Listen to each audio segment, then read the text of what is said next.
क्या कुछ बताना चाहेंगे? नशा मुक्त अभियान चल रहा है हरियाणा में, क्या कुछ इसकी तैयारी कैसे देखी?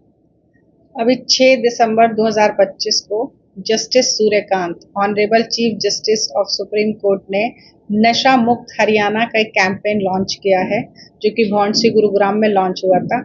उसके उसके तहत जस्टिस लीजा गिल, ऑनरेबल जज Punjab and Haryana high court, and Shri Ajay Kumar Sharda, learned district and session जज करनाल के नेतृत्व में हमने ये अभियान शुरू किया हुआ है, जिसके तहत हम नशा मुक्त हरियाणा को आगे बढ़ा रहे हैं। इसके संकल्प को सफल बनाने के लिए हम बहुत प्रयास कर रहे हैं, जिसमें health department, police department, child and women department, DPRO और अन्य जो ऑफिसेस हैं वो हमारे साथ जुड़े हुए हैं, जिसमें हमारे डॉक्टर्स की टीम जगह जगह जा रही है। उन्होंने सारे 435 गाँव का विजिट हमने टारगेट किया है, जिसमें बहुत सारे गाँवों को हम विजिट भी कर चुके हैं।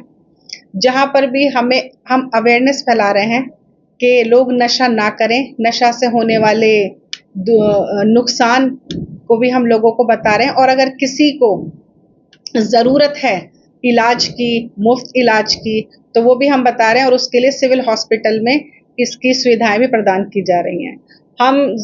हमने अभी जेल में भी HIV एड्स के टेस्ट कराए थे, जिसमें ज़्यादातर जो ड्रग एडिक्ट्स हैं वो HIV पॉजिटिव पाए जाते हैं। तो इस तरीके से हम लोगों को अवेयर कर रहे हैं, और आप लोगों के माध्यम से भी मैं आम जनता से ये अनुरोध करना चाहूँगी कि नशा मुक्त हरियाणा को सफल बनाएं और जितना हो सके नशे से दूर रहें। नशा ही एक बहुत बड़ा कारण हो गया है एड्स जैसी बीमारी होने का, जो कि एक लाइलाज बीमारी है।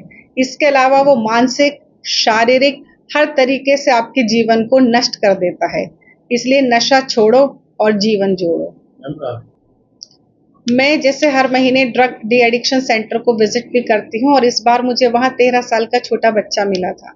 मैंने उसको बहुत समझाने की कोशिश की, और जहाँ तक मुझे लगा समझाने से अगर हम उनको प्रॉपर तरीके से नुकसान बताएं इसके, तो उनको समझ भी आता है। तो मेरा मानना ये है कि इलाज से बचाव बेहतर है। Precaution is better than cure.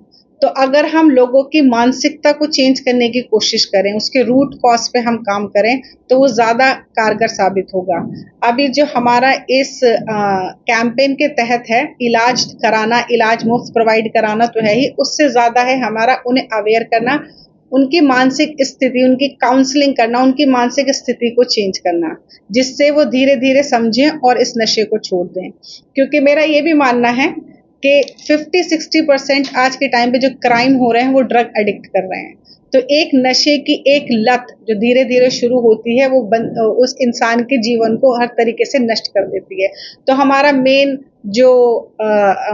जो हमारा हम टारगेट कर रहे हैं, वो उनकी मेंटल स्टेटस यानी कि मानसिक स्थिति के साथ उनका काउंसलिंग की जाए, जो उनके मन को ही इसके विरुद्ध किया जाए, तभी ये कामगार होगा, अदरवाइज नहीं हो पाएगा।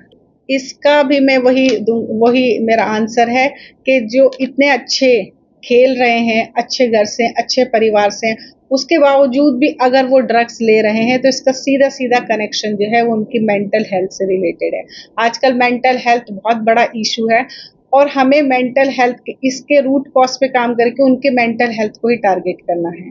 इसके लिए भी जो हमारा कैंपेन है, जैसे कि हमें अभी डॉक्टर से हमने बातचीत की, तो उससे ये पता चला कि ज़्यादातर जो आजकल ड्रग एडिक्ट आ रहे हैं वो स्लम एरिया से गरीब नहीं है, वो इंटरनेशनल स्कूल में पढ़ने वाले, कॉन्वेंट स्कूल में पढ़ने वाले बच्चे भी आ रहे हैं, जबकि उनके पास सब कुछ है, अच्छे स्कूल में माँ बाप उन्हें सब कुछ अच्छा प्रोवाइड कर रहे हैं, फिर भी वो ड्रग्स ले रहे हैं।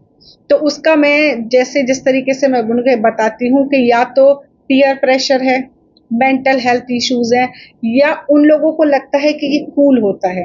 तो उसके इससे जो नुकसान होते हैं, जैसे मैं बच्चों को बताती हूँ, चाहे खिलाड़ी स्ट्रेस मैनेजमेंट के लिए कर रहे हैं, जिसके लिए भी कर रहे हैं, कि भाई ना तो इससे कोई स्ट्रेस मैनेज होता है, ना ही इससे आप कूल लगते हो।